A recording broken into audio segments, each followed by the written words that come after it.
भाई। अच्छा बेटा ध्यान से मेरी बात सुनिए। कल मैंने आप लोगों को स्ट्रेस स्ट्रेन कर्व में देखना बेटा,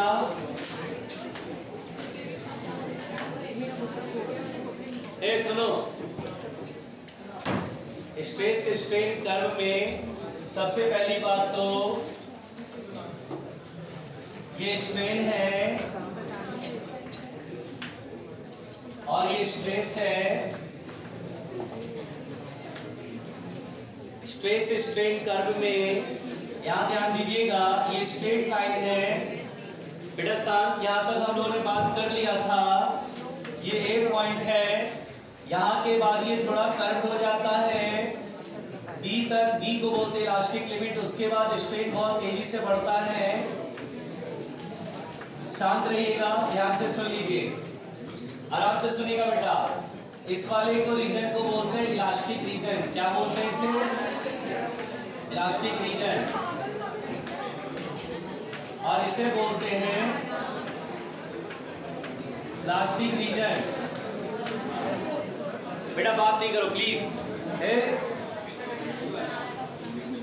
आराम से बातें न करो, आराम से सुनो। नहीं पढ़ना बाहर निकल जाओ, कोई दिक्कत नहीं प्लीज।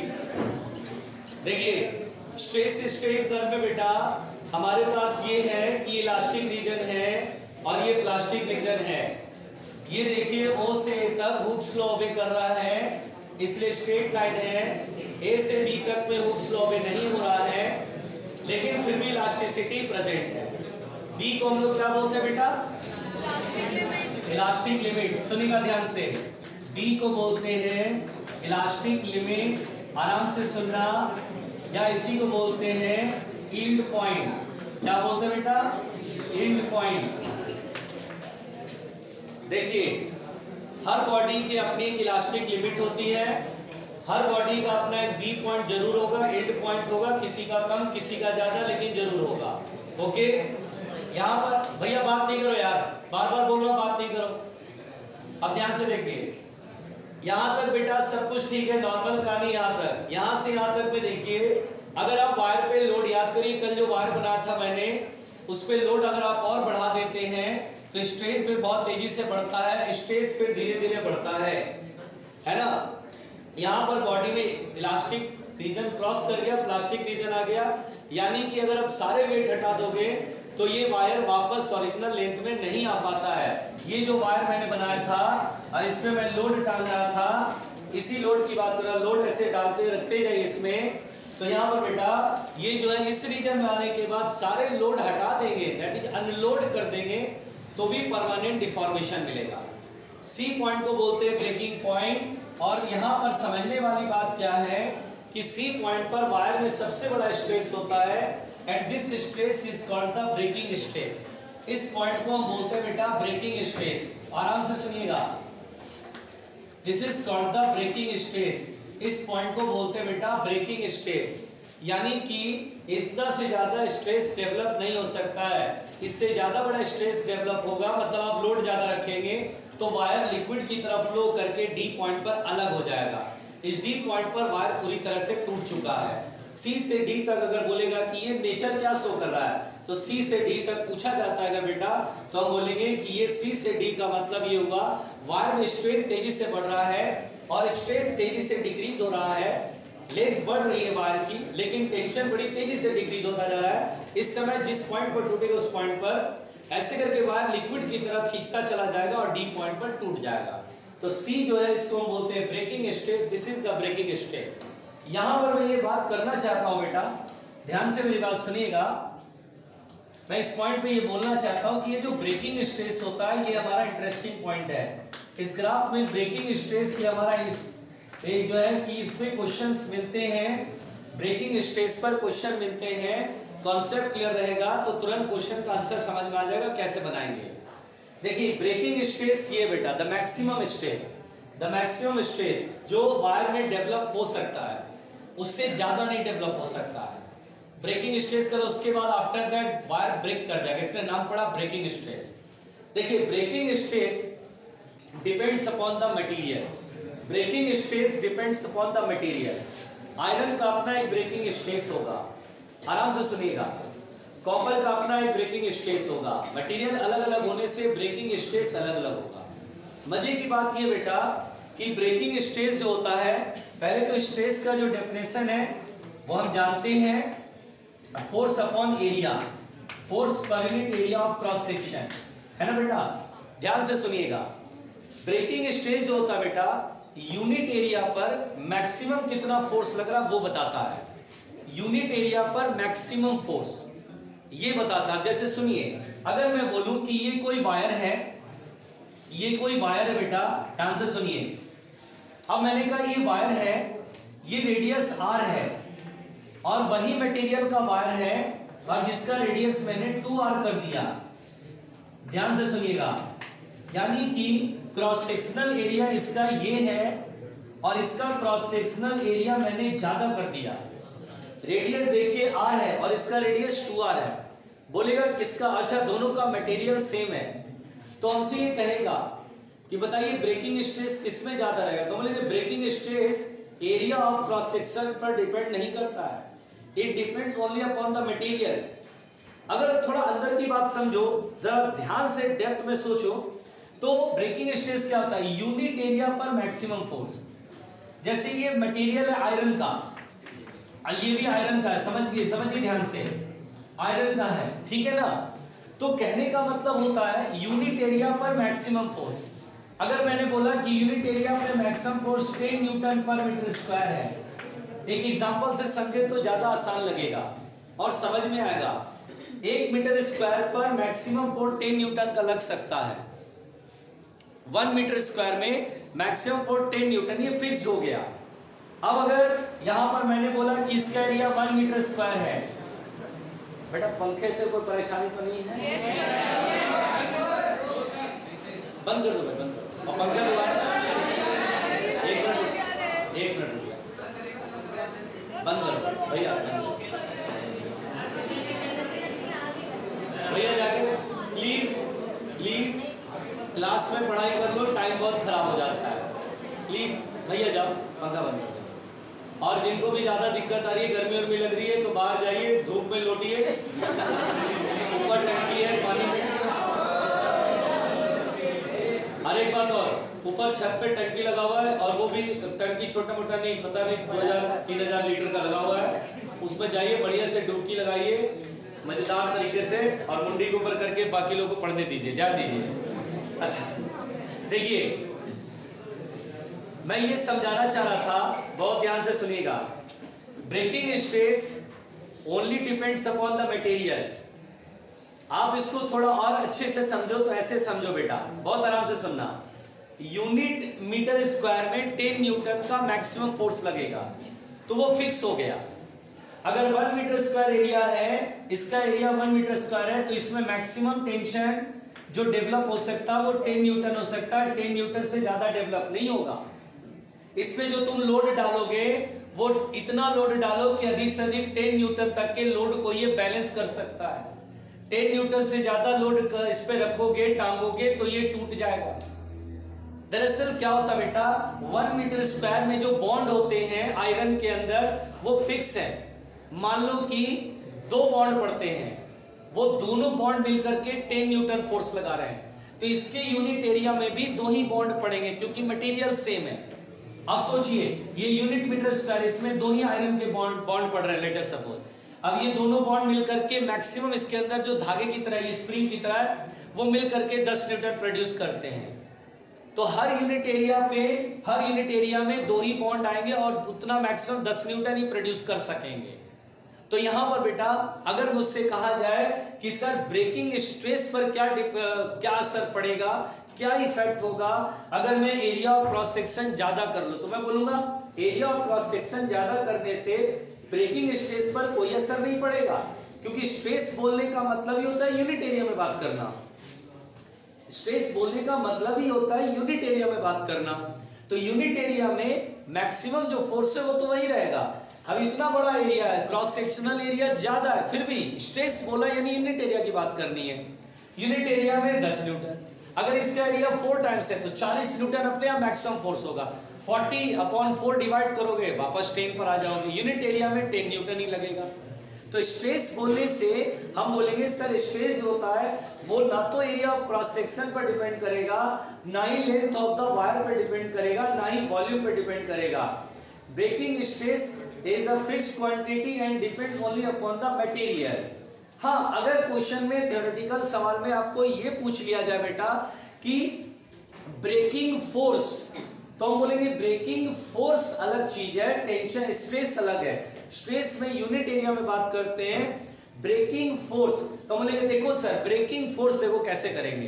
अब अगर यूनिट देखिए एक न्यूमेरिकल वैल्यू से सोचिए 10 न्यूटन पर मीटर स्क्वायर, 1 मीटर स्क्वायर में 10 newton is the breaking force है, मतलब मैक्सिमम फोर्स जो कि ये सस्टेन कर सकता है, वहां तक ये कर सकता है, लोड को बर्दाश्त कर सकता है, तो 10 न्यूटन है।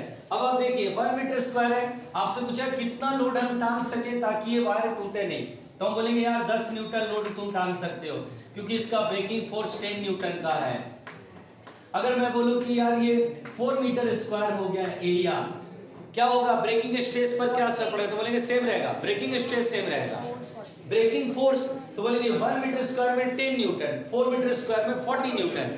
यार इसमें ना ब्रेकिंग फोर्स जो है ना वो 40 न्यूटन का हो गया। तुम्हें लोड अगर टांगना है तो तुम 40 न्यूटन तक का लोड टांग दो, कोई दिक्कत नहीं आएगी, नहीं टूटेगा। 40 से ज्यादा करोगे टूट जाएगा। तो यहाँ पर इसका मतलब ये वेरी सिंपल कहानी है बेटा, breaking stress area of cross section और लेंथ वॉल्यूम पर डिपेंड नहीं करता है। Breaking force area of cross section पे डिपेंड करेगा, फिर से लेंथ पर डिपेंड नहीं करेगा। एरिया थिन से थिक हो जाएगा, वायर थिन था थिक हो जाएगा, स्ट्रेस सेम रहेगा, लेकिन ब्रेकिंग फोर्स बढ़ जाएगा। मेरी बात समझ में आ रही है? अक्सर स्टूडेंट ना लैंग्वेज में अटक जाते हैं और थ्योरेटिकल सवाल या इस टाइप के न्यूमेरिकल सवाल में गलती करते हैं। क्लियर हो गया आप सभी लोग को? क्या ब्रेकिंग फोर्स लेंथ पर डिपेंड करेगा? क्या ब्रेकिंग स्ट्रेस करेगा? क्या breaking force area of cross section पर डिपेंड करेगा? यस करेगा। क्या breaking stress area of cross section पर डिपेंड करेगा? नहीं। तो ब्रेकिंग स्ट्रेस ना तो एरिया ना तो लेंथ, दोनों पर डिपेंड नहीं करेगा। Breaking force area of cross section और मटेरियल पर तो सभी डिपेंड कर रहे हैं, breaking force area of cross section पर भी डिपेंड करेगा। क्लियर हो गया कहानी बेटा? तो यहाँ पर बेटा बहुत सिंपल कहानी, आपको ये समझ लेना चाहिए, breaking force is the force upon area. ठीक, ब्रेकिंग स्ट्रेस, अगर ब्रेकिंग फोर्स क्या है, ध्यान से सुनना, ब्रेकिंग फोर्स क्या है तो आपको क्या याद रखना, आपको याद रखना breaking stress into area, breaking stress into area of cross section. Breaking stress fixed quantity है, एरिया ऑफ क्रॉस सेक्शन से मल्टीप्लाई करेंगे, we have the breaking force. लिखो इसे पहले,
अरे अरे आराम से, हरदीप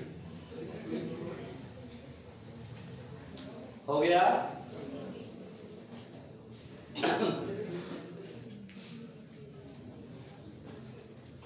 हाँ भाई मिटाएं, ये डायग्राम मिटा दूं। चलो ध्यान से सुनो,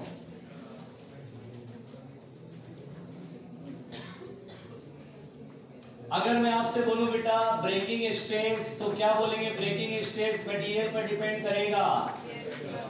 ब्रेकिंग स्ट्रेस डिपेंड्स अपॉन, हाँ डिपेंड्स अपॉन मटेरियल, मटेरियल पे डिपेंड करेगा, बिल्कुल सही बात है। मटेरियल पे डिपेंड करेगा, but does not depend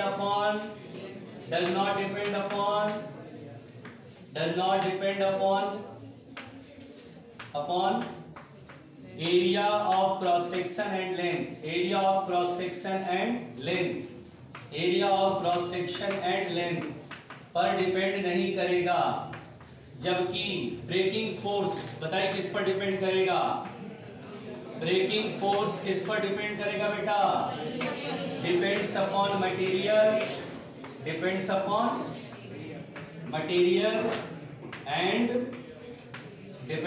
material and area of cross section, है ना। ये पॉइंट हम लोग को ध्यान रखना चाहिए, ठीक है। चलिए इधर बिठा दो, चल इधर बिठा रहा हूं, ठीक है, ध्यान से देखिएगा। अब यहां पर बेटा मान लीजिए एक न्यूमेरिकल इसको हम लेते हैं, जैसे सपोज दैट ये कोई वायर है, इस वायर का रेडियस r है, लेंथ l है। ध्यान दीजिएगा, देखिए इधर लिख लिया ना, लिखो पहले इधर, वरना लिखते समय कहां सुनेंगे।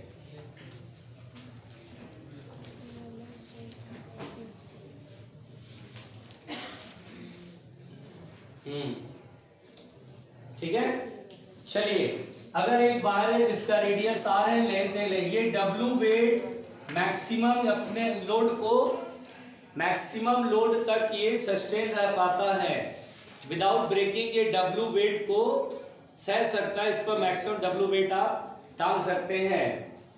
जिस समय वायर टूट नहीं पा रहा है उसके बाद टूट जाता है। अगर मैं वायर की लेंथ को 2L कर दूं और रेडियस को 2R कर दूं तो कितना मैक्सिमम लोड मैं यहाँ पर टांग सकता हूँ जिससे कि वायर नहीं ब्रेक हो। तो बताइए कैसे बनाएंगे इस क्वेश्चन को। मैक्सिमम लोड ये W तक तो रुक सकता है, वरना उसके बाद टूट जाएगा।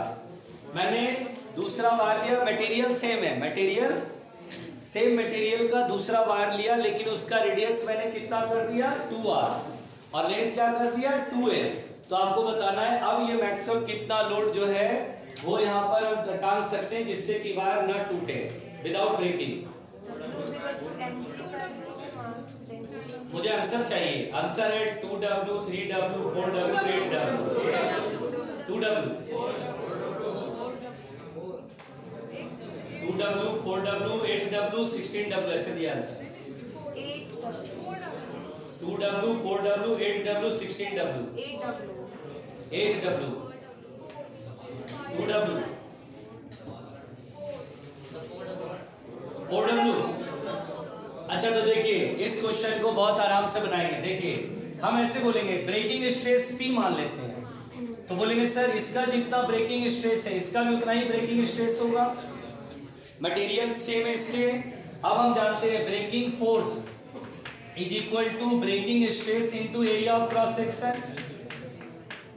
ये मैक्सिमम W तक बर्दाश्त कर पा रहा है, उसका टूट जा रहा है, ब्रेकिंग फोर्स W के बराबर इसका मतलब, और P into pi R square हो गया एरिया। अब उसके बाद इसमें मैक्सिमम फोर्स W डैश होगा, वहीं तक ये बर्दाश्त कर सक रहा है, ब्रेकिंग स्ट्रेस सेम है, और P इंटू रेडियस का 2R का whole square that is 4R square.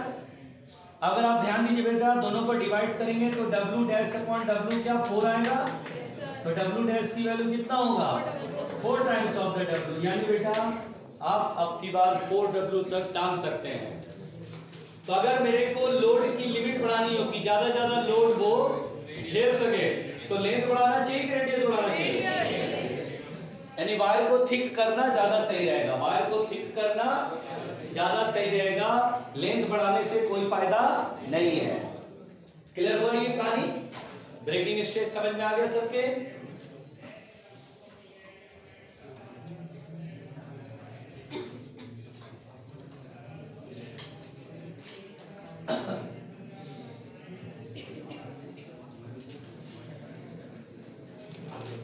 ध्यान दो, अच्छा ध्यान दो बेटा, यहां पर बेटा एक चीज ये समझो, जो मटेरियल होता है बेटा वो 3 तरह का होता है, ब्रिटल, डक्टाइल और इलास्टोमर।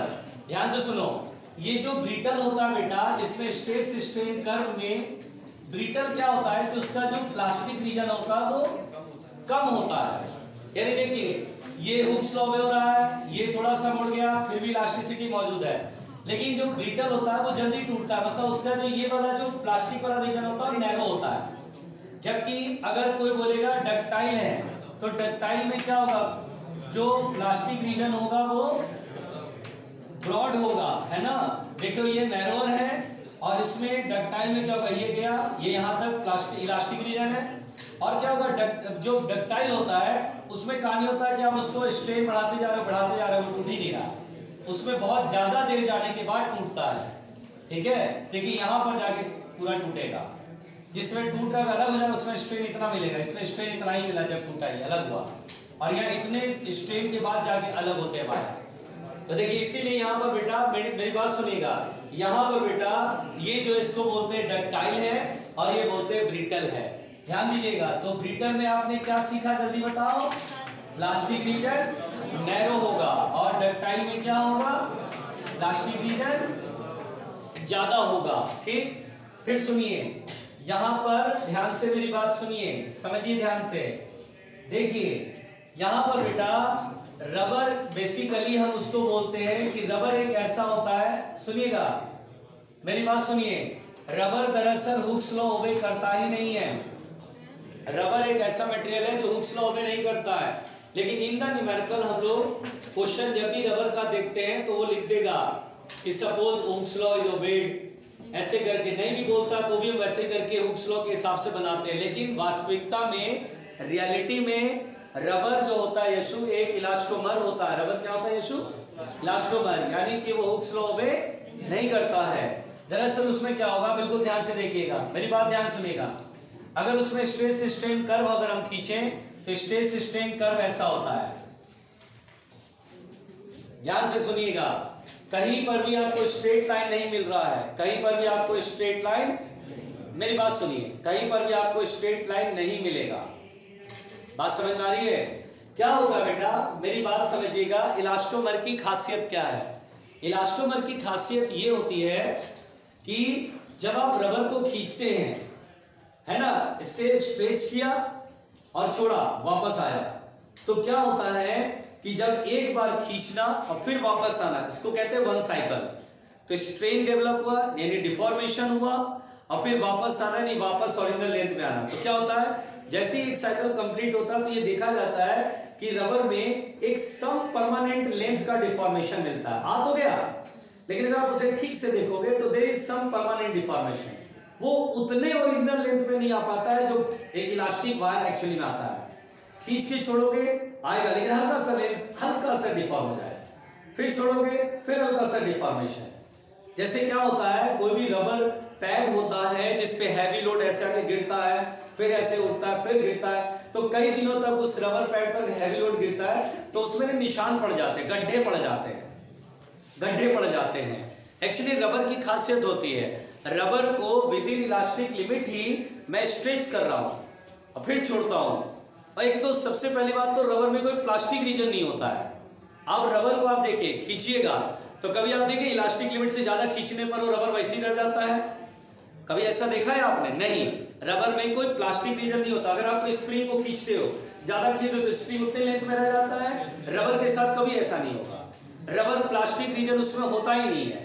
रबर खींच करके और ऐसे करके छोड़ोगे तो कभी ऐसे देखे हो कि लिमिट से आगे निकल गया तो वैसे ही रह गया, कभी नहीं होगा।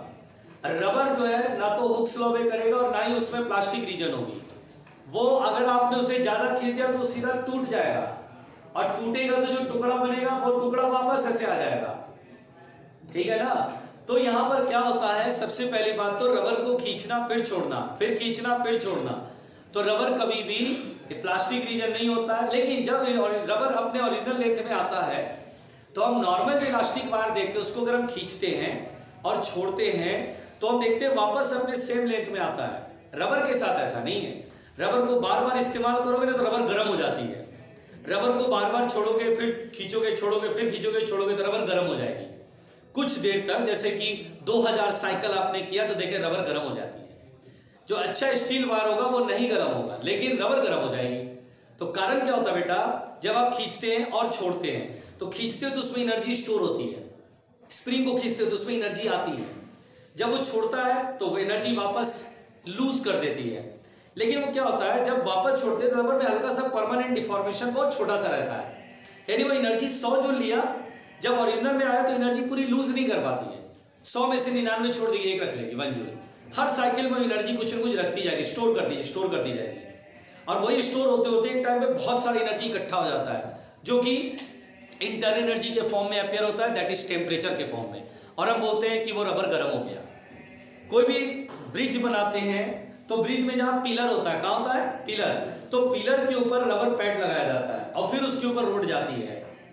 जब भी कोई वहां से बड़ा हैवी वाला व्हीकल गुजरता है तो रोड वहां पे दबती है, वो दबती है तो जो रबर पैड होता है वो दबता है, फिर वैसे आ जाता है। क्योंकि रबर ही एक ऐसा है जिसमें प्लास्टिक रीजन नहीं है।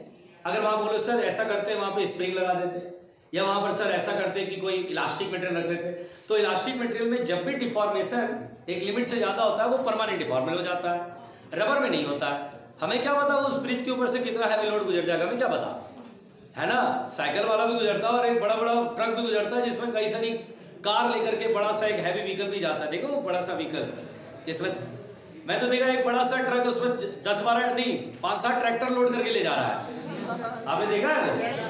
अरे एक ट्रैक्टर कितना वजन होता है, वो 5-7 ट्रैक्टर लोड किए हुए हैं और इसी रोड पर से गुजरा था। एक तो मैंने देखा कि उसमें कि एक ट्रैक्टर का पूरा 5-7 ऐसे, फिर ऊपर से दूसरा ट्रैक्टर का 5-7 ऐसे, वो भी देखा मैंने कहा भगवान रोड का क्या हाल हो जाएगा। और ये जिस ब्रिज के ऊपर से गुजरे वो ब्रिज की तो हालत खराब हो जाएगी। अब वो रबर पैड, इसीलिए वहां पर क्या होता है, डिफॉर्मेशन लिमिट से ज्यादा होता है बार बार, तो वहां पर रबर लगाने का सजेशन दिया था कि उसमें प्लास्टिक रीजन नहीं है। और दूसरा बार बार ऐसे होता है तो वो गर्म होने लगता है, वो गर्म होने लगता है। तो ठीक है भाई, वो ओपन टू द एयर होता है, एनर्जी लॉस होती है, ठीक है, कभी वो पिघल नहीं पाता क्योंकि एनर्जी लॉस होती है, रेडिएशन के फॉर्म में लॉस होती रहती है, तो वो बचाने के लिए काम करते हैं। लेकिन उसका भी एक लाइफ होता है, बार बार करने से क्या होता है, उसमें डिफॉर्मेशन बार बार होता जाता है, तो उसमें निशान पड़ने लगते हैं, गड्ढे के निशान पड़ने लगते हैं। इसलिए हर पुल का अपना एक एज होता है। बोलते जैसे ये 50 साल तक काम करेगा, अभी एक ब्रिज बना, बोला 50 साल तक कोई दिक्कत नहीं है, वो 50 साल तक का सीमेंट का थोड़ी निकालते, वो उसके रबर का निकालते हैं कि वो रबर जिस पे व्हीकल गुजरेगा वो रबर कितना साल तक काम करेगा, उसकी एक लिमिट निकाल लेते हैं। अब 50 साल से अब 60 साल तक काम करेगा तो वो रबर फिर ना परमानेंटली डिफॉर्मेशन की तरफ आने लगेगा, बार बार दब रहा है, हर साइकिल में हल्का सा दब जाएगा, हर साइकिल में हल्का सा दब जाएगा, हर साइकिल में हल्का सा दब जाएगा, एक टाइम में इतना दब जाएगा कि व्हीकल गुजरेगा तो वो लोड सीधा पिलर पे आके लगेगा। पहले तो शॉक एब्जॉर्बर की तरह ये काम कर रहा था, अब छोटा होते होते इतना बहुत छोटा हो जाएगा, पतला हो जाएगा। अब उसके बाद वो सीधा सारा चोट जो होगा, जो कहते हैं ना कि हिट जो होगा, वो सारा फोर्स सब पिलर पे लगेगा और पिलर में फिर ब्रेकेज आने लगेंगे। तो वो जो एज बताते हैं कि ये ब्रिज बहुत अच्छा काम करेगा 50 साल तक, 50 साल के बाद इसके पिलर पे लोड आने लगेंगे और लोड से क्रैकिंग शुरू हो जाएगी। बोलो क्लियर समझ में आ रहा है? तो ये इलास्टोमर होता है। जब भी 1 साइकिल कंप्लीट होता बेटा, तो ये देखिए कहानी सुनिए, ये ऐसे करके गया फिर लौटा, ध्यान से सुनिए। तो ये जो एरिया होता है इसको बोलते हैं स्टेसिस। क्या बोलते हैं इसको बेटा? स्टेसिस बोलते हैं। और स्टेसिस अभी ज्यादा हम लोग को नहीं पढ़ना है, ये स्टेसिस लूप है। और इस area of the stasis loop को बेटा यहाँ पर हम बोलते हैं area of the stasis loop. अगर सवाल आता है तो आपको क्या आंसर देना, सुनिएगा। Area of the stasis loop जो होता है वो energy lost per unit volume को रिप्रेजेंट करता है। Energy lost per unit volume, energy lost per unit volume. ये थ्योरेटिकल सवाल आता है, आपको बोलना है कि इलास्टोमर में जो हिस्टेसिस लूप बनता है, ये देखिए ये इसको बोलते हैं लूप, हिस्टेसिस लूप। हिस्टेसिस का मतलब मैं आपको मैग्नेटिज्म में समझाऊंगा, ईएमआई वाले चैप्टर में, मैग्नेटिज्म वाले चैप्टर में वहां समझाऊंगा। हिस्टेसिस इज द लैगिंग, है ना, लैगिंग को बोलते हैं। तो वो चीज अभी आप यहाँ पे भूल जाएंगे, हिस्टेसिस लूप का नाम दिया गया है। और area of hysteresis loop is equal to energy lost per unit volume.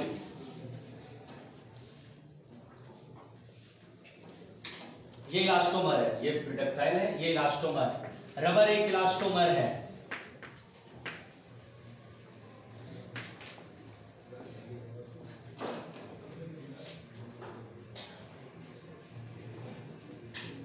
ठीक है।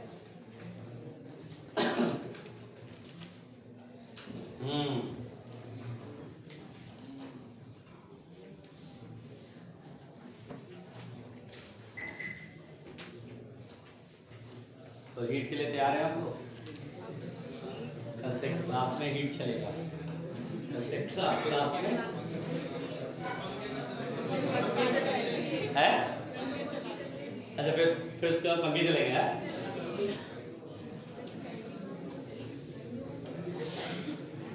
भैया आराम से मिटाएं। अच्छा देखिए एक तरफ मिटा रहा हूं इधर, अरे इधर सृष्टि में इधर की बात आराम से, सब कुछ अच्छा होगा सृष्टि, सब कुछ अच्छा होगा।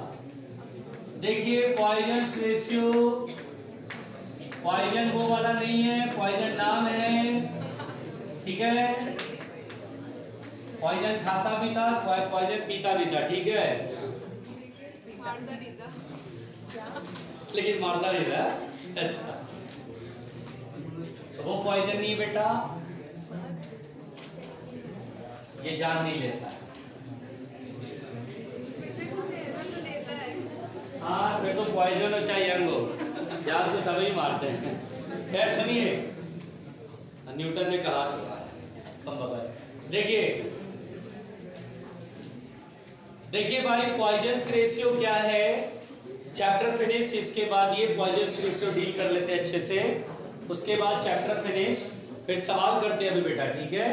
तो देखिए पॉइजन रेशियो क्या है, इसको ध्यान से सुनिए। पॉइजन रेशियो में ये होता बेटा, जैसे कोई वायर है और ये पॉइजन रेशियो में जैसे वायर है, जब आप इसको खींचते हैं बेटा डिफॉर्मिंग फोर्स लगा करके आप इसे पुल करते हैं, आराम से सुनिएगा, लेंथ L है, इस वायर की रेडियस मैंने R मान लिया। अच्छा बेटा जब आप ऐसे करके खींचते हैं तो क्या ये लेंथ इसका बढ़ता है? तो यस लेंथ बढ़ता है।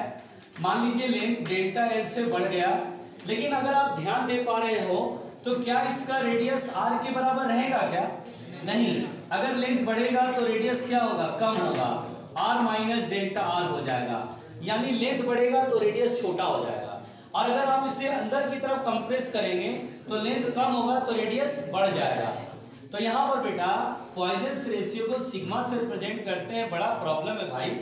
पॉइजन रेशियो को सिग्मा से रिप्रेजेंट करते हैं, and this is the lateral strain upon longitudinal strain. This is the ratio है बेटा, lateral strain upon longitudinal strain. इस रेशियो को हम लोग बोलते हैं पॉइजन रेशियो। एक मिनट पहले सुनिएगा ध्यान से, यानी बेटा ये जो है सिग्मा बराबर लेटरल स्ट्रेन का मतलब हुआ लेंथ के परपेंडिकुलर जो स्ट्रेन है delta R upon R upon delta L upon L, और बेटा इसके आगे माइनस लगाते हैं। अच्छा बताओ माइनस का क्या सिग्निफिकेंस है, क्या महत्व है माइनस का? माइनस का ये महत्व है कि अगर लेंथ बढ़ेगा तो रेडियस घटेगा, अगर लेंथ घटेगा तो रेडियस बढ़ेगा, है ना, इसलिए यहाँ माइनस लगाया जाता है ताकि ये पॉजिटिव वैल्यू रहे। यहाँ पर मेरी बात सुनिएगा, अगर इसका डिफरेंशियल फॉर्म लिखे बेटा तो ये लिखेंगे dr upon R upon dl upon L। रुकिए ये सिग्मा है, मैं जो बोल रहा हूँ ध्यान से सुनिए। यहाँ पर बेटा ध्यान से सुनिए, अगर कभी क्वेश्चन आएगा है, जब नहीं आता, बहुत पहले एक जमाना था, शायद आप लोग उस समय शायद सुना होगा, CPMT एग्जाम हुआ करता था, CPMT स्टेट लेवल का एग्जाम, उत्तर प्रदेश वाला होता था ना, हर स्टेट का अपना अपना एक एग्जाम होता था। एक समय पर RPMT को खौफ, RPMT का खौफ पैदा था पूरे देश भर में, राजस्थान PMT का एक खौफ था। ऐसे ऐसे टॉपिक थे उसके अंदर जो कि पूरा देश नहीं पढ़ रहा, लेकिन राजस्थान वाले पूछते रहते थे। हाँ ऐसे ऐसे टॉपिक थे उसके अंदर, 4-5 ऐसे टॉपिक थे, मतलब कोई बोलता था RPMT देने जा रहे हो बेटा, कोई बात नहीं, ठीक है, जिंदगी में उतार चढ़ाव होता रहता है, और जितना पढ़े हो अच्छा ही जानते हो, परेशान मत होना। फिर RPMT का तो पेपर देता था, ध्यान दीजिएगा। आओ सुनते हैं, यहाँ पर बेटा मेरी बात सुनिए, बोलूं? अब देखिए ध्यान से सुनिएगा, ये जो बेटा ये पॉइजन रेशियो, तो क्या होता है बेटा, यंग्स मॉडुलस, बल्क मॉडुलस और modulus of rigidity share modulus, ये मॉडुलाई ऑफ इलास्टिसिटी है, मॉडुलाई ऑफ इलास्टिसिटी है, मॉडुलाई ऑफ इलास्टिसिटी है जो मैं बोल रहा हूं। और जबकि Young's modulus, bulk modulus, modulus of rigidity और सिग्मा यानी पॉइजन रेशियो, इनको हम इलास्टिक कांस्टेंट्स भी बोलते हैं। इलास्टिक कांस्टेंट्स यानी मटेरियल पे डिपेंड करते हैं। रुकिए, इलास्टिक कांस्टेंट्स। तो अगर कभी आपसे बोले कि क्या पॉइजन रेशियो इलास्टिक कांस्टेंट है, तो यस। क्या Poisson ratio modular of elasticity है, तो नो। मॉडुलर ऑफ इलास्टिसिटी तो 3 ही है। हाँ, मॉडुलर ऑफ इलास्टिसिटी और साथ में पॉइजन रेशियो, इनको सबको मिला के इलास्टिक कांस्टेंट बोलते हैं। हम लोग को सीपीएमटी या स्टेट लेवल के एग्जाम में इनके रिलेशन पूछे जाते थे कि यंग्स मॉडुलस, बल्क मॉडुलस, ईटा में रिलेशन, बल्क मॉडुलस, ईटा और सिग्मा में रिलेशन। ये वाला रिलेशन रट्टा मार मार के स्टूडेंट लिख करके 4 बार प्रैक्टिस करके एग्जाम के 2 दिन पहले तक पढ़ा करके उसके बाद ज़्यादा एग्जाम देने की भाई रिलेशन पूछता था। लेकिन अब जमाना बदल गया, फैक्ट्स पे अब वो भी चीज़ें नहीं आ रही हैं।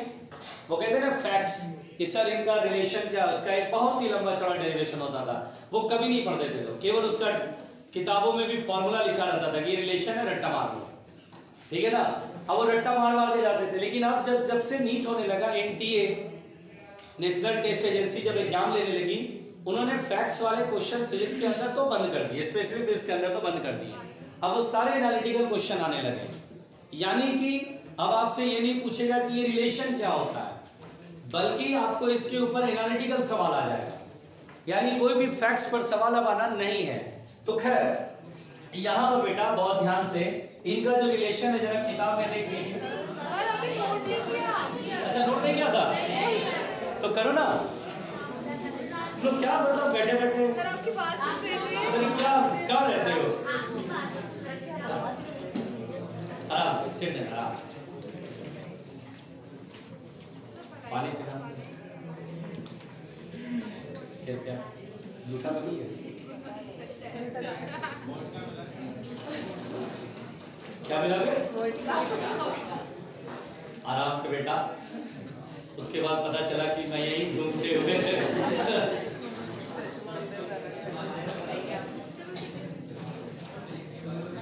फिजिक्स से फिर मैं केमिस्ट्री और कभी भूगोल इतिहास पढ़ाने लगूं।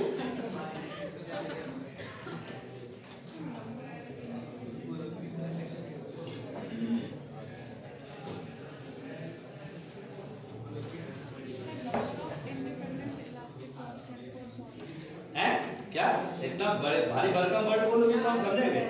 Independent elastic constants of solid. Independent elastic constants of solid. Independent elastic constant of solid. Independent elastic constants of solid. भाई ऐसे ऐसे वर्ड्स पूछ रहे हैं, ऑप्शन बताओ क्या था। अरे तो दो ना, हाल करती है ना, घुमा के पूछती है। इलास्टिक कांस्टेंट 4 मारेंगे आंसर। क्या दिया आंसर, क्या लिखा, क्या लिखा जरा फिर से पढ़ना। Number of independent elastic constant of a solid. नहीं, सॉलिड में यंग्स मॉडुलस होता है, तीनों होते हैं, तीनों प्रकार के, बल्कि सिग्मा। हाँ, सॉलिड में तो यंग्स मॉडुलस में तो बल्क में होता है, मॉडुलस ऑफ रिजिडिटी।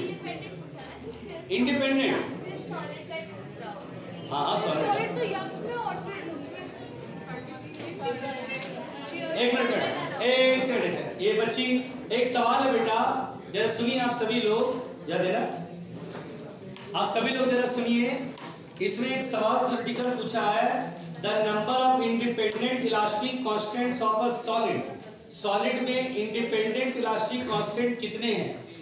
फिर से बोल रहा हूं, the number of independent elastic constants of a solid is 1 2 3 4। कितने इलास्टिक कांस्टेंट होते हैं सॉलिड में? Independent elastic constant. और सॉलिड में तो y भी होता है, b भी होता है, ईटा भी होता है, सिग्मा भी होता है, मतलब पॉइजन रेशियो होता है। हाँ बोलो बोलो बोलो, कुछ बोलना चाह रहे हो? नहीं, आंसर क्या दिया बेटा? आंसर 2 दिया है, सही देखा है ना? या देखना लेवल 1 का क्वेश्चन नंबर 19, P मतलब 2। बोलते हैं कि नंबर ऑफ इलास्टिक कांस्टेंट जो होगा इंडिपेंडेंट वो 2 होगा। इलास्टिक कांस्टेंट बोला है ना सर, यंग्स में और शेयरिंग मॉडुलस में होगा ना। अब कहीं ऐसा तो नहीं कि मॉडुलस ऑफ इलास्टिसिटी और पॉइजन रेशियो करके 2 बोल रहे हैं, नहीं समझे? ये तो मॉडुलस ऑफ इलास्टिसिटी की कैटेगरी है, नहीं समझे? नहीं समझे?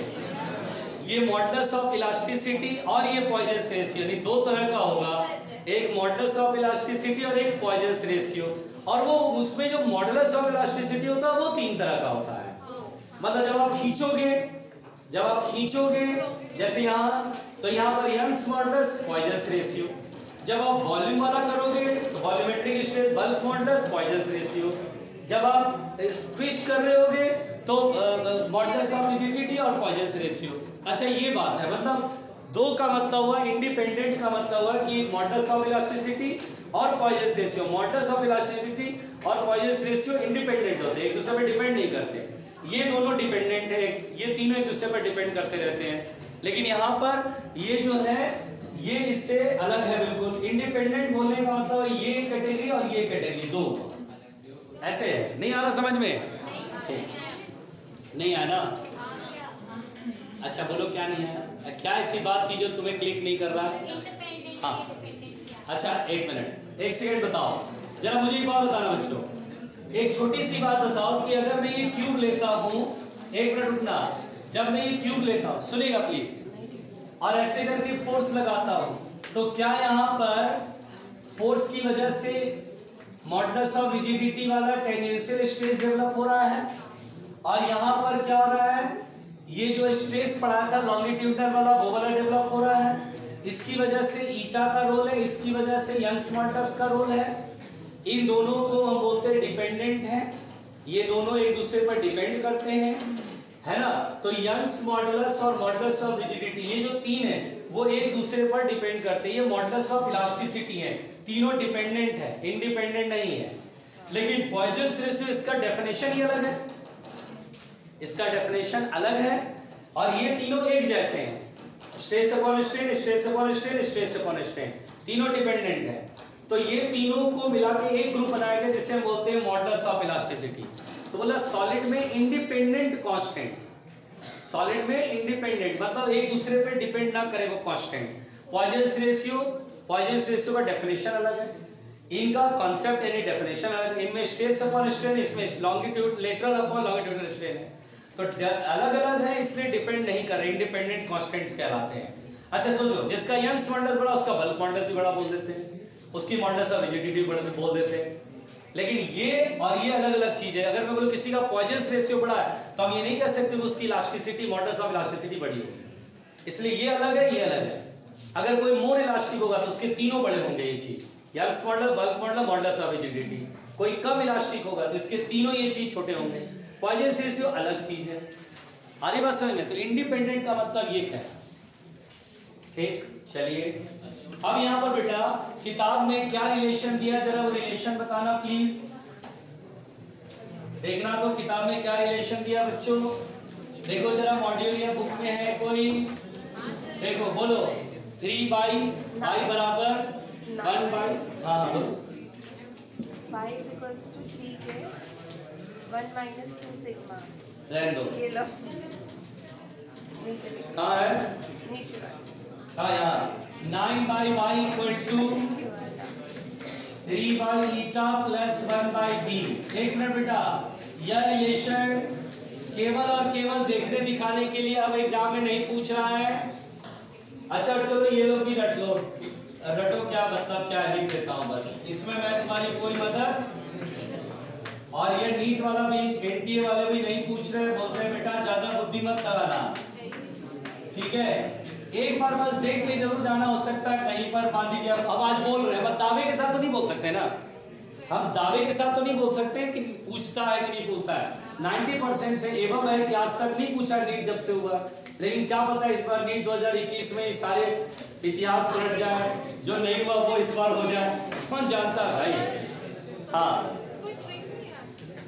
इसमें क्या ट्रिक, इजी तो है। ए शांत शांत शांत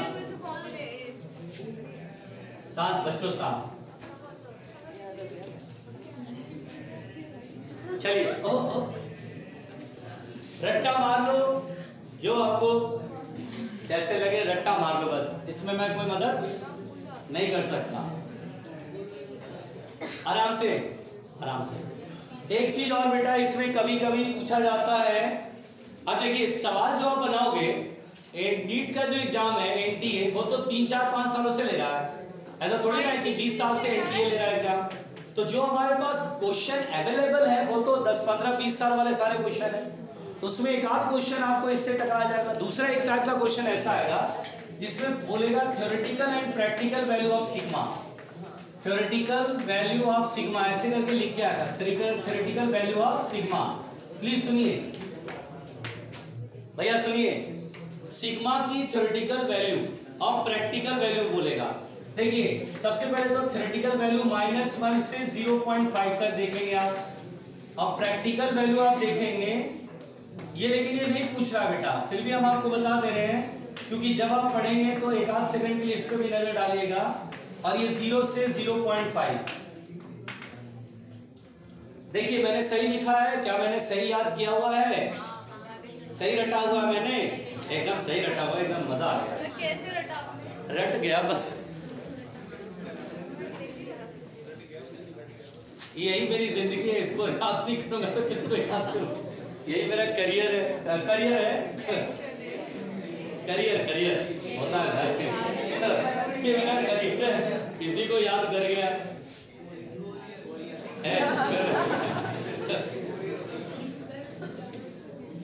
इधर बिठा दो बेटा। देखिए हाँ, अब जो चीज बताने जा रहा हूं वो मतलब काम की बात है, अब जो चीज मैं बताने जा रहा हूं वो काम की बात है। मिटाए बस हो गया।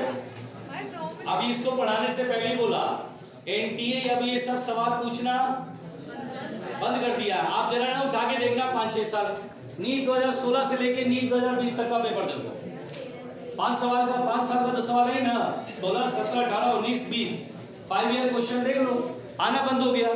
5 साल के ट्रेंड को देख के साफ साफ लोगों को समझ में आ रहा है कि यार फैक्ट्स भी एनालिटिकल सवाल देते हैं, छोटे देते हैं, सिंपल फॉर्मूला पे देते हैं, लेकिन वो नहीं देते हैं कि एकदम से फैक्ट कोई है, जैसे वाई और बी और ईटा का रिलेशन आपको पूछ ही नहीं रहा है।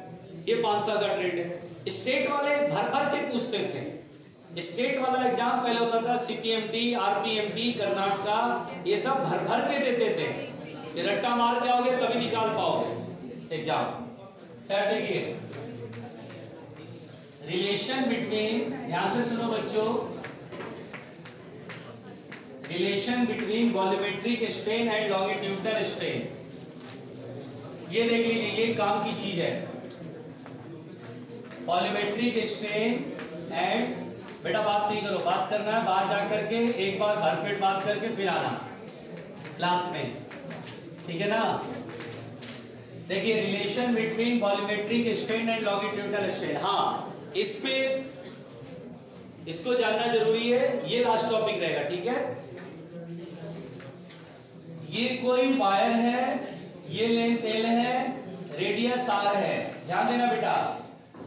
अगर मैं इसे खींचता हूं क्या लेंथ बढ़ेगा? अरे लेंथ बढ़ेगा, रेडियस घटेगा, ठीक। बताओ तो वॉल्यूम कितना होगा? पाई आर स्क्वायर एल होगा, अरे होगा कि नहीं होगा? अब बेटा जो मैं करने जा रहा हूं जरा ध्यान से देखना, मैं इसे डिफरेंशिएट करने जा रहा हूं। क्या करने जा रहा हूं? आता है आप लोगों को ना? अच्छा चलो मैं मान लेता हूं, थोड़ी देर की तो मान ही लेता हूं आता होगा। v का differentiation 1 into small part dv, पाई कांस्टेंट है, मल्टीप्लाई ऐसी रहेगा, प्रोडक्ट रूल लगाएंगे, r और l दोनों वेरिएबल खींचोगे तो r और l दोनों वेरी करेगा।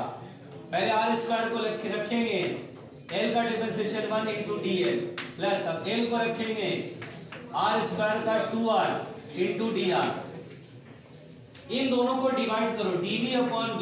वॉल्यूमेट्रिक स्ट्रेन का मतलब ही होता है change in volume upon original volume, difference मतलब डिवाइड करा। आप पढ़े लिखे हैं, पाई से पाई कट जाएगा, r स्क्वायर dl प्लस फिर कितना होगा बेटा 2l r dr, और अपॉन में क्या होगा जल्दी बताओ? r स्क्वायर l होगा। अब एक काम करते हैं, r स्क्वायर l अलग और इसके साथ भी कर देते हैं, ठीक है। तो dv अपॉन v बराबर हो जाएगा r स्क्वायर l इधर, तो r स्क्वायर l इधर करेंगे तो r स्क्वायर से r स्क्वायर कट गया, dl अपॉन l होगा, अच्छा फिर सुनना, आर स्क्वायर एल इधर नहीं होगा, आर स्क्वायर एल जब इधर होगा तो एल से एल कटेगा, 2 dr अपॉन आर बचेगा। सोच के देखो, आर अपॉन आर स्क्वायर का एक आर भी कट जाएगा ना। अच्छा एक बात बताओ बेटा, dv upon v dl upon l, अब थोड़ा सा अगर तुम समझदार होते तो अभी तक बोल चुके होते कि सर अब आप जो लिख रहे हो बहुत सही लिख रहे हो। बोलो लिख सकते हैं ऐसा? क्या सिग्मा बराबर अभी आपको पढ़ाया था minus dr upon r upon dl upon l, तो क्या dr upon r minus sigma dl, अरे और अब मुझे बताओ क्या dl अपॉन l कॉमन हो जाएगा, कितना बचेगा 1 minus 2 sigma, dv upon v क्या है जल्दी बताओ, dl अपॉन l क्या है? देखिए वॉल्यूमेट्रिक स्ट्रेन और लॉन्गिट्यूडिनल स्ट्रेन का रिलेशन, एक मिनट, अगर ऐसा हो कि मैं खींचूं, ऐसा मटेरियल ले लूं कि मैं खींचूं और वॉल्यूम में कोई चेंज ही ना हो, जैसे खींचूं तो मैं देख रहा हूं कि वॉल्यूम कुछ बदल ही नहीं पा रहा, ऐसा कोई मटेरियल मान लो है, तो वॉल्यूमेट्रिक स्ट्रेन 0, क्योंकि ये 0 तो ये पूरा 0, और dl अपॉन l 0, इधर भी आएगा 0, तो 1 माइनस 2 सिग्मा बराबर क्या हो गया 0, तो 1 माइनस 2 सिग्मा बराबर 0, तो सिग्मा बराबर हो जाएगा 0.5। बहुत तरह के मटेरियल होते हैं, किसी मटेरियल को हमने देखा और उसको खींचा तो देखा वॉल्यूम में चेंज नहीं आया, इसका उसका सिग्मा कितना है 0.5, ये अधिक से अधिक यही तक हो सकता है। इसलिए लिमिट जो पढ़ाया सिग्मा की वैल्यू -1 से 0.5, 0 से 0.5, तो 0.5 तक की लिमिट गई, वहीं तक न गई थी, तो ये कहानी है। बात समझ में आ रही है? अगर ऐसे देखो मैं बताता हूँ क्या सवाल पूछा था, मैं डायरेक्ट बोलूं सवाल को, बोला था सिग्मा के किस वैल्यू के लिए वॉल्यूमेट्रिक स्ट्रेन 0 है, ये सवाल पूछा था। For what value of sigma the volumetric strain is 0, तो क्या जवाब देंगे? देखिए वॉल्यूमेट्रिक स्ट्रेन 0 तो 0 करिए, तो 1 माइनस 2 सिग्मा 0, सिग्मा बराबर 0.5, ऑप्शन था 0.5, 0.3, 0.4, 0, 1 ऐसे करके था, तब 0.5 लगाएंगे। बोलो क्लियर हुआ? पहुंचो आराम से, आपकी खुटुर खुटुर बातें इसमें आती है।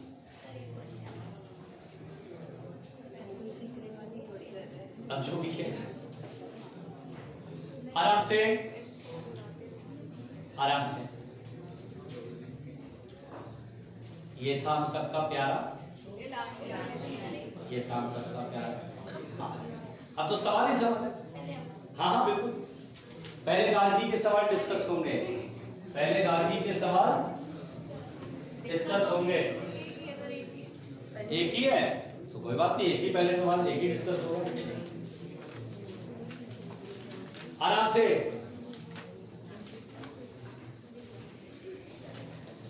तो कल से हीट स्टार्ट कर लें।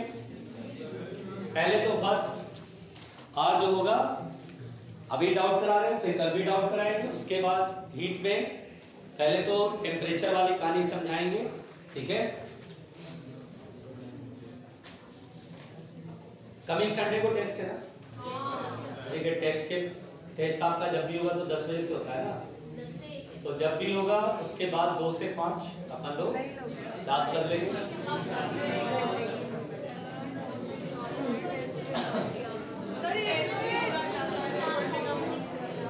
हाँ लिखो बेटा, लिखो कौन कौन बोल रहा था, लिख बेटा लिख, बड़ा दर्द था तेरी आवाज में, लिख ले बेटा लिख ले। यही अगर कोई न्यूमेरिकल का डाउट होगा सॉल्व कर दो बेटा, जल्दी बेटा इसको दूर करो मेरी नजरों से। ऐसा छोड़ दो सृष्टि,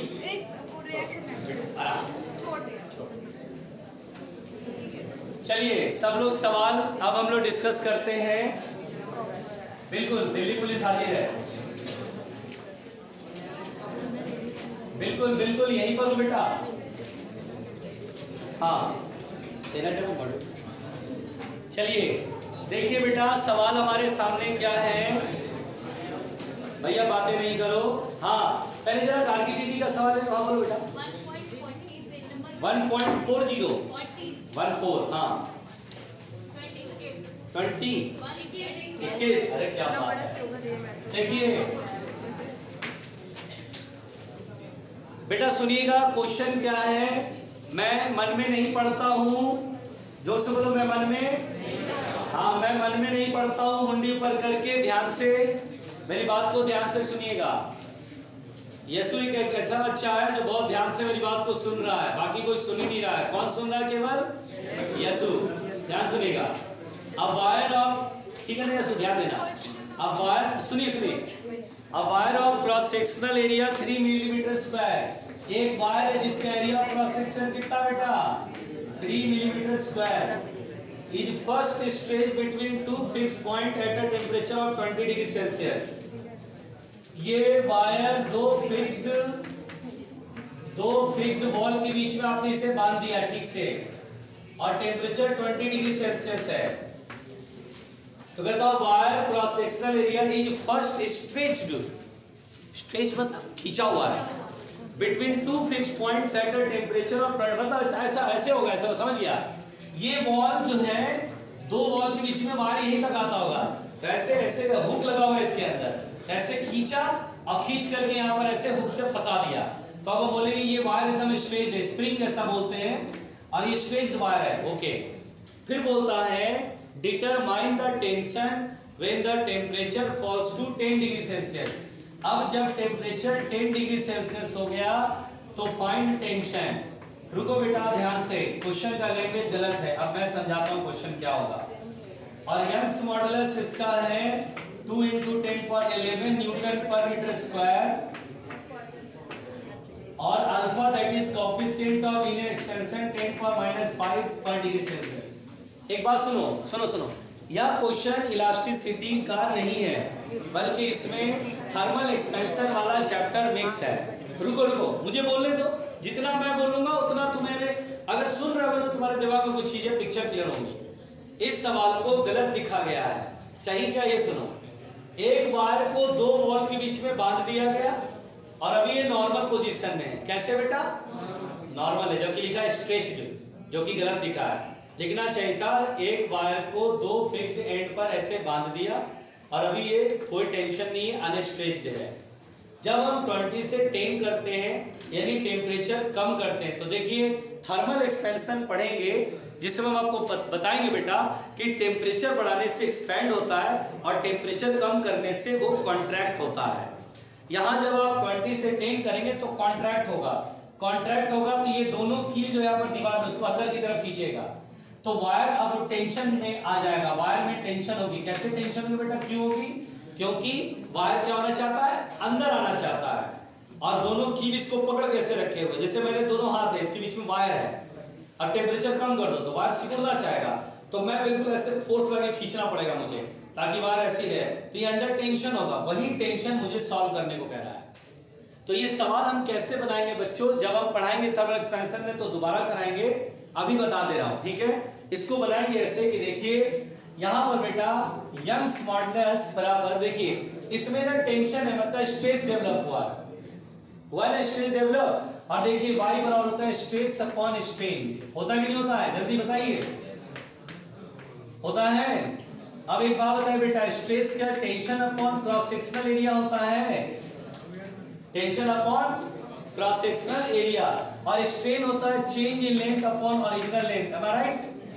हमें क्या निकालना है? टेंशन, तो tension Y A change in length upon original length. और यहीं पर थोड़ा सा देखिए, जब किसी वायर का लेंथ एल होता है बेटा, जब आप टेम्परेचर बढ़ाते हो तो लेंथ चेंज हो जाता है। तो हीट वाले चैप्टर में, पहले ही चैप्टर थर्मल एक्सपेंशन में, चेंज इन लेंथ का formula L alpha delta theta, ये फॉर्मूला होता है। नहीं पढ़े हो कोई टेंशन नहीं, या कुछ लोगों को याद आ रहा होगा ऐसा कुछ था, बट कोई नहीं। अल्फा को बोलते हैं कोएफिशिएंट ऑफ लीनियर एक्सपेंशन, जो कि यहाँ दिया है कोएफिशिएंट ऑफ लीनियर एक्सपेंशन। तो यहाँ पर बेटा ये जो होगा वाई ए और डेल्टा एल की जगह L alpha delta theta upon L, तो एल से एल कैंसिल आउट। अब मैं यहाँ पर वैल्यू पुट करूंगा, तो यंग्स मॉडुलस कितना? देखिए वाई का यंग्स मॉडुलस जो कि 2 × 10⁻11 है, तो 2 × 10⁻11, एरिया कितना देखना बेटा? 3 मिलीमीटर स्क्वायर, तो 3 मिलीमीटर का 10⁻³ और -3 × 2 -6। अल्फा कितना है देखिए 10⁻⁵, तो 10⁻⁵ और टेम्परेचर डेल्टा थी का 20 और 10 का डिफरेंस 10 का आएगा, ठीक है। अच्छा देखिए 10⁻11 10⁻�6 10⁻5 कट जाएगा, 3 × 6 और 10 60 न्यूटन का टेंशन डेवलप होगा।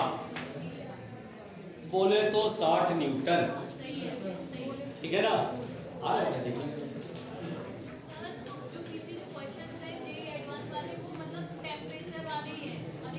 हाँ, तो तुमको पता नहीं है, तो पता नहीं है मैंने कितना स्मार्ट सीक्वेंस दिया था, तुम्हें पता नहीं है।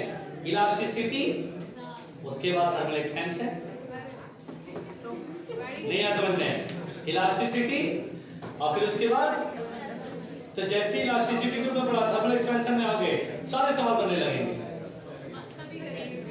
नहीं आया समझ में? अरे आया कि नहीं आया? अगर तुम मुझसे सवाल करवा रहे हो और थर्मल एक्सपेंशन कल से स्टार्ट हो रहा बेटा, टेम्परेचर एक दिन का, फिर दूसरे दिन एक्सपेंशन ही चलेंगे, उसके बाद तो सवाल आएगा मिला करके इलास्टिसिटी एक्सपेंशन के।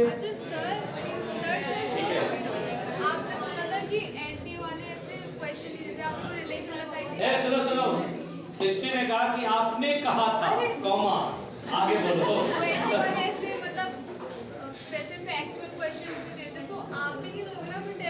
आया क्या कभी? नहीं अभी मैंने तो नहीं देखा। ऐसा कभी सवाल आया कि न्यूटन ने एप्पल कब गिरा था सिर पे? 1820 में, 1720 में, 1620 में, ऐसा? वैसे उसकी बात, अरे अभी आपने बताया ना रिलेशन बताई थी। हाँ, नहीं आया, अरे नहीं आया। और आप ही गिरा तो हम कौन सा सवाल बैठ करके फ्रेम करते हैं? हम भी तो देखते हैं, मेरे सामने सवाल खोल देते हैं, लो सर ये बहुत सारे क्वेश्चन है, छाटो कौन सा छाटते हो? तो बोलता अच्छा 2 19 29 34, उसमें एक आध अगर आ गया तो आ गया। अरे नहीं आ गया, इतना दिल पे क्यों ले रहे? हाँ बोलती है पढ़ लिया कीजिए, मुझे लगा कि मैं पढ़ा दूंगा, तब तक नहीं पढ़ पाया था। अच्छा पता है पेपर देने के लिए मुझे अभी से कहा जा रहा है, अब अगर मैं आज जैसे पेपर जाके सिलेक्ट कर दूंगा क्वेश्चन, यही है तो मेरे दिमाग में प्रेडिक्शन रहता है ना, शनिवार तक मैं इतना पढ़ा दूंगा। अब पता चला मैं कल आया, सृजन बोले सर आप डाउट नहीं बताते हो, आगे गुस्सा, लेकिन पूछो बेटा डाउट। अब उस दिन में डाउट बताने लग गया, चैप्टर पढ़ा नहीं पाया, आगे बढ़ गया मामला, समझा मेरे? अच्छा तुम लोग को शायद याद नहीं, तुमने पूछा तो मैं बता देता हूँ। संडे को जिस दिन फ्लूइड का टेस्ट हुआ था, उसी संडे को मैंने विस्कोसिटी पढ़ाया था आफ्टर द टेस्ट। अरे यार मेरे कैलकुलेशन क्या था, सैटरडे को मैं पढ़ा दूंगा और लेट हो गया फ्लूइड का। अच्छा उस दिन ना मेरे को गुस्सा दिला दिया लोग, पता नहीं फ्राइडे या सैटरडे या थर्सडे की बात है, सर सवाल वाल तो करा नहीं, लाओ पहले सवाल ही कराओ। उससे पहले मैंने पेपर बना डाला, पता चला शनिवार तक मैं पढ़ा ही नहीं पाया, रायता फैल गया। पर अब ना थोड़ा टारगेट से कम ही लिया करो।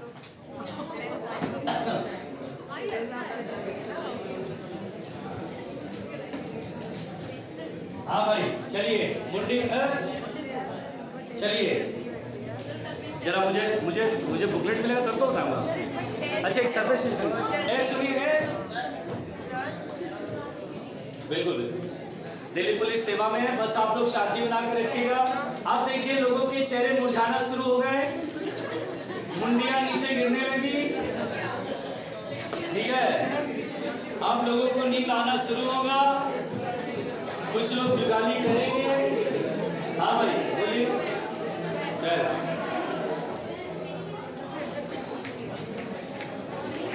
इसको जरा बंद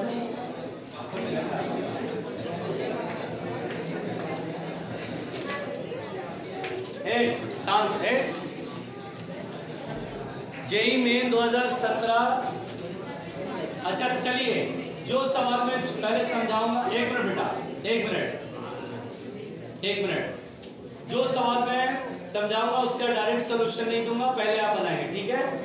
डन, तैयार हो? चलिए जेई मेन 2017 में ये सवाल पूछा है, the following observation were taken.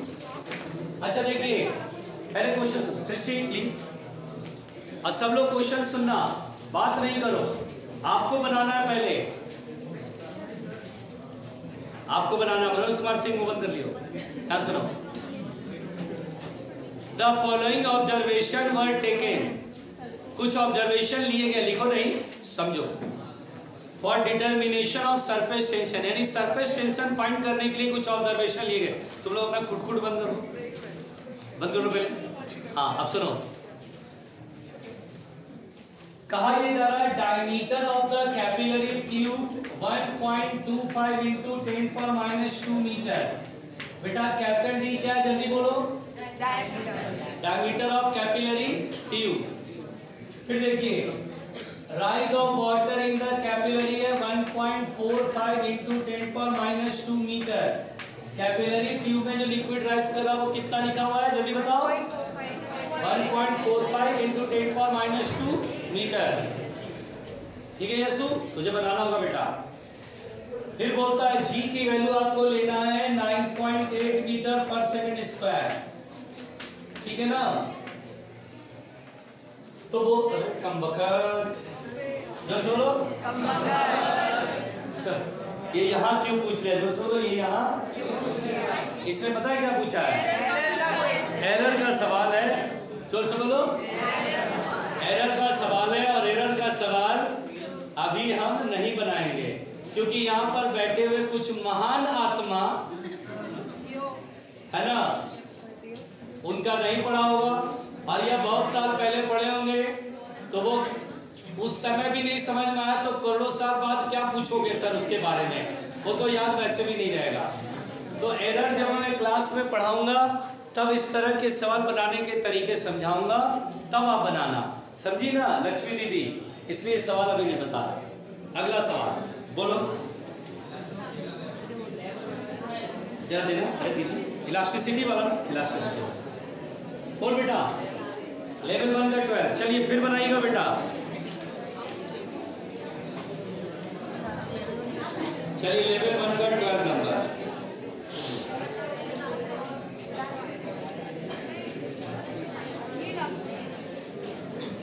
क्या तुम 2 दिन रुकना पसंद करोगे? 2 दिन बाद तुम्हारे सवाल का जवाब मैं दूंगा, खुद दूंगा, टेंशन नहीं लेना। और कोई सवाल पूछो या मैं कराऊं अब सवाल? मैं करा। रुक जा रुक जा रुक जा, हमें रुक कराएंगे, बहुत मेहनत करानी। आप जान मत दो, मैं हूं यहीं पर, बचा दूंगा मैं आपको, मैं क्वेश्चन कराता हूं। लेवल 2 का 4। चलिए बेटा क्वेश्चन बनाइएगा, मैं 1 मिनट का वक्त दूंगा। क्वेश्चन सीखे बता रहा हूं। देखा जैसे न्यूमेरिकल डिस्कशन शुरू हुआ, देखो वो कितना 3 लोग मिलकर बात करने लगे, आराम से बातचीत शुरू हो गया। भाई नीट वाले तो नोट्स कॉपी देखते हैं, क्वेश्चन थोड़ी ना देखते हैं कि तुमको कितना आता है कि नहीं आता। न्यूमेरिकल थोड़ी ना चेक होगा, तुम्हारा नोट्स कॉपी चेक होगा कि दिखाओ तुम्हारा फीस का टीचर कितना नोट्स लिखवाया है। बात ही नहीं समझ रहे हैं। अमित जी चुप रहिएगा, नो टॉकिंग।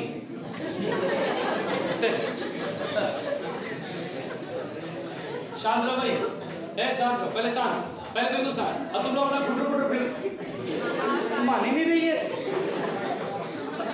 अरे चुप रहो,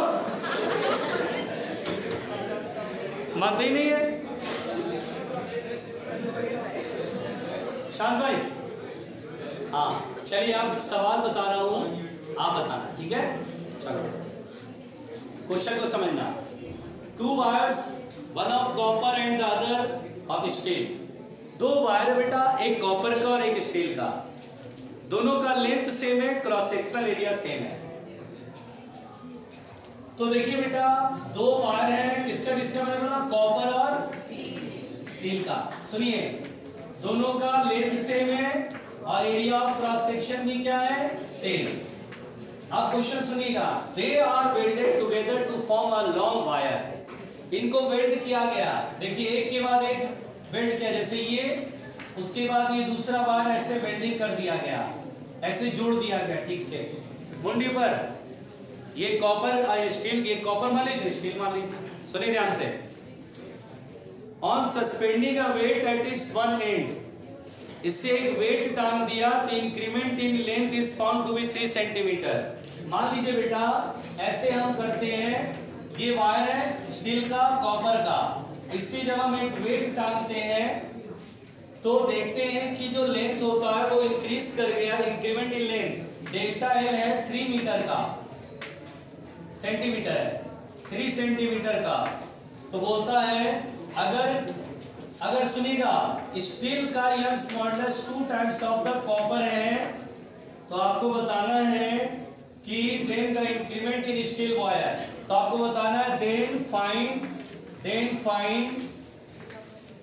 find increase in length in steel wire, length of steel wire.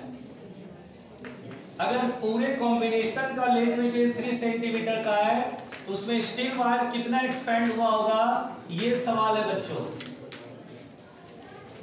तो देखिए इस सवाल को बनाने के लिए आपको 1 मिनट का वक्त है और मैं देखना चाहता हूं कितने लोग बना पाएंगे। और मैं आपको फिर से बोलता हूं, आप इसे स्प्रिंग की तरह सोच के चलिएगा। 2 स्प्रिंग है ये और ये 2 स्प्रिंग है, सोच के चलिएगा। ये मान लीजिए स्टील का, ये कॉपर का, ऐसे मान के चलिए और आप क्वेश्चन को बनाइए और अपने तरीके से सोचिए। आपके पास 1 मिनट का वक्त है।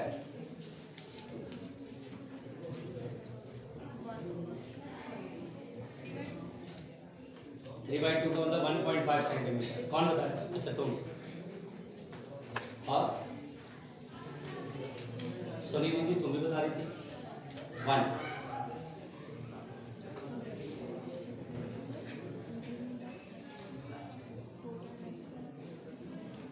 जल्दी बनाओ जल्दी। 2 भी आंसर है यार, ऑप्शन में 2 भी है। 1.5 गार्गी दीदी ने भी आंसर दे दिया। और कोई है? यशु बताओ बेटा। 2 सेंटीमीटर। अच्छा और कौन बोला? 1.5 और कोई? 1 सेंटीमीटर। अरुण तू बता फाइनल आंसर। 1। मनोज कुमार सिंह नहीं बनाया। केवी बनाया है कि तुक्का मार दिया मैं सुन के? नितेश नहीं। अच्छा बेटा देखिए इस सवाल को कैसे बनाएंगे, ध्यान दो बेटा प्लीज। अच्छा एक बात बताओ, अगर इस क्वेश्चन का सलूशन अगर हम देखें 1.5। हाँ बहुत बढ़िया। सुनिए 1 मिनट इधर ध्यान दो। अच्छा बेटा इस सवाल को बनाने से पहले कॉन्सेप्ट याद करते हैं। अच्छा एक बात बताओ, ये स्प्रिंग है, सुनिएगा ध्यान से, और ये दूसरा स्प्रिंग है ऐसे। अगर मैं बोलूं कि W वेट इसमें टंगा हुआ है, पूरा जो कॉम्बिनेशन है वो 3 सेंटीमीटर से खिंच गया, तो क्या 2 स्प्रिंग को हटा के एक स्प्रिंग नहीं बांध सकते हैं क्या? 2 स्प्रिंग को हटा के एक स्प्रिंग बांध सकते हैं। और उसके बाद हम बोलेंगे सर kx बराबर W। समझो ध्यान से।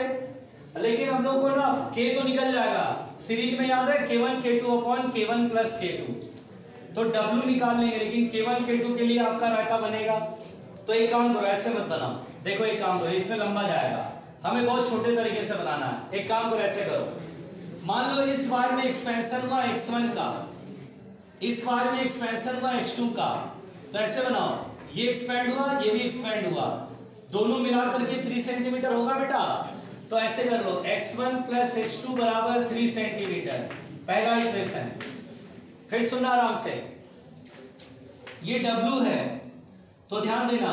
और एक काम करो ऐसे करो, यहां मत जाओ, इस पॉइंट को देखो, ये स्प्रिंग की तरह बिहेव करेगा। अगर ये x1 एक्सपेंड हो गया तो क्या इसमें टेंशन जो डेवलप होगा k1 x1 होगा? ओके। और ये जॉइंट को देखना, इसमें एक्सपेंशन हुआ x2 का, तो एक्सपेंड होगा, तो इस पॉइंट पर k2 x2 लगेगा? जल्दी बताओ। अरे लगेगा कि नहीं लगेगा? स्प्रिंग की तरह दोनों एंड को अंदर की तरफ, इस एंड पर ये स्प्रिंग इधर, ऊपर वाला स्प्रिंग ऊपर। चूंकि इक्विलिब्रियम में है, इक्विलिब्रियम में जितना फोर्स ऊपर उतना फोर्स नीचे, इस पर नहीं जाना वरना वेट चाहिए, वेट तो है नहीं, तो जबरदस्ती लंबा जाएगा इक्वेशन। k1 x1 और k2 x2 लिख सकता हूं? यस, k1 x1 बराबर k2 x2। क्या हम फोर्स कांस्टेंट ऑफ वायर जानते हैं? YA upon L। देखिए k1 मैंने ये माना है किसका? स्टील का, तो Y स्टील का area upon L into x1 और ये pi copper area upon length into x2, A और ए सेम बोला हुआ है। अच्छा देखिए स्टील का Young's modulus 2 times of the copper है, यानी अगर मैं 2 लिख दूं तो कॉपर से कॉपर उड़ जाएगा, यहाँ होगा 2x1 बराबर x2। मुझे क्या निकालना है बेटा, x1 क्या सॉल्व करना है, तो एक काम करो x2 की वैल्यू 2x1 यहाँ पुट कर दो फ्रॉम फर्स्ट में, फ्रॉम फर्स्ट, तो जहां पर x2 है वहां पर 2x1 रखेंगे, x1 प्लस 2x1 बराबर 3, 2x1 और x1 3x1 बराबर 3, x1 बराबर 1 सेंटीमीटर इज द आंसर।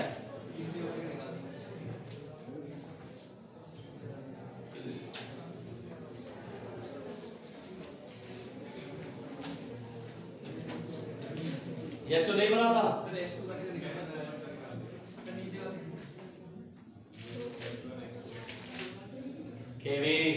अब ये मत बोलना कि कॉपर का निकाला था, गलत बात गलत बात गलत बात। बच्चा नितेश सीखने को मिला इसमें। जो कोई भी मेरे से डिस्कशन करना चाहते हैं कि सर मैंने ऐसे अप्रोच करा था वैसे बनाकर दिखाओ, मेरा दिमाग ऐसे चला था कि मैंने वेट और स्पोर्ट्स को बैलेंस करके देखा, जैसे आप उससे कहोगे उस हिसाब से अप्रोच करके मैं आपको सही रास्ते पे ले आऊंगा। तो चाहते हैं डिस्कशन करना मेरे से इस क्वेश्चन में कुछ भी, सर मैंने ये पहला स्टेप ऐसे सोचा था।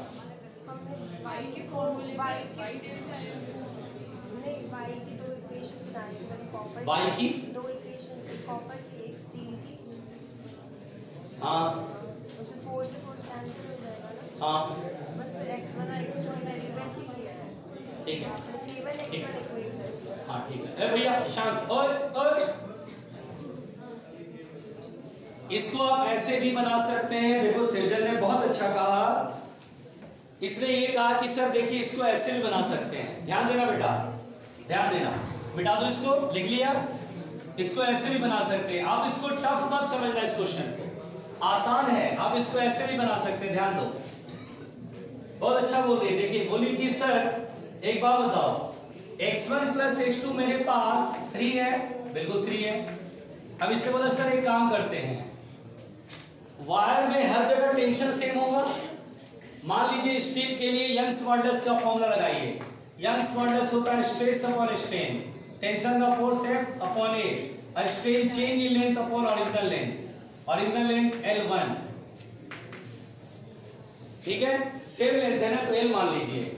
अब उसके बाद कॉपर की बात करिए, फोर्स वही सेम रहेगा, एरिया और एक्सपेंशन H2 अपॉन L। अब दोनों को डिवाइड कर दीजिए, YS अपॉन YC, तो F अपॉन AL ये कट जाएगा ना, FL upon A, X2 upon X1 बचेगा नहीं बचेगा बेटा। और अब यहाँ पर स्टील के जगह 2 टाइम्स ऑफ YC, तो 2 आ जाएगा, x2 बराबर 2x1, ऐसे भी बन गया, यहाँ रख दो आंसर आ जाएगा, वही पहुंच जाओगे। बोलो क्लियर है, ऐसे भी बना सकते थे। आ रहा समझ में? अगला question,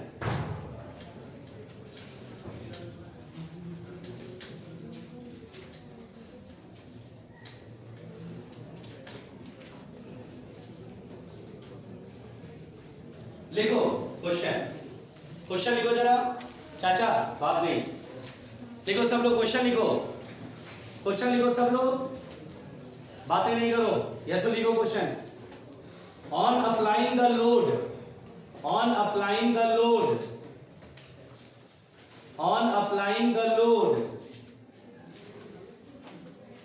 the increment in length of a wire, the increment in length of a wire is 1 mm. The increment in length of a wire is 1 mm. लिख लिया? Full stop. On applying the same load on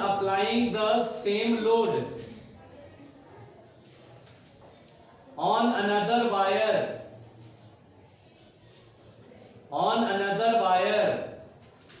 of same length and material, but having half the radius half the radius, what will be the increment in the wire? What will be the increment in length of the wire? ऐसे कर लो, what will be the increment in length of the wire? अब बनाओ question, जल्दी बनाना। 4, अच्छा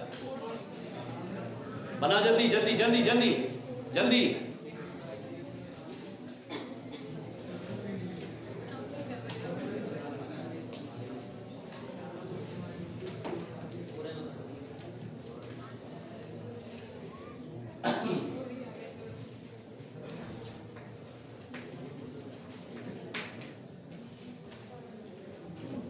हो गया बेटा? 4 mm। चलिए ध्यान दीजिएगा, क्वेश्चन कहता है कि एक वायर है और आपने W लोड ऐसे टांग दिया, सपोज दैट, तो लेंथ इंक्रीज हो गया 1 mm, यानी x1 मान ले 1 mm।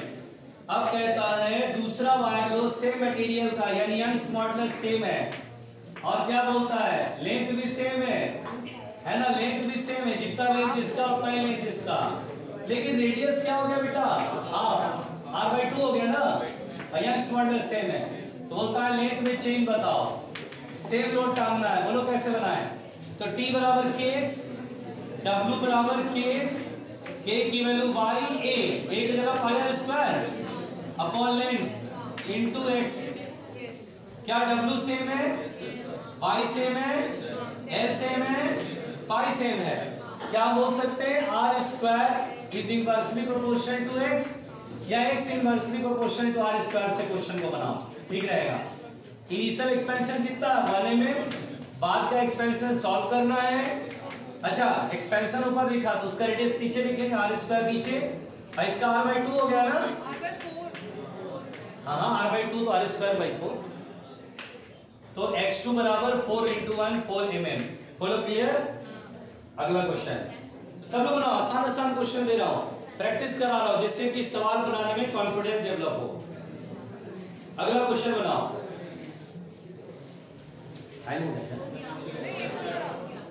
एक सवाल का भी टाइम नहीं बचा। अच्छा एक काम करते, सवाल बना के लाना, कल पूछ लेना। कल से क्या स्टार्ट होने जा रहा है?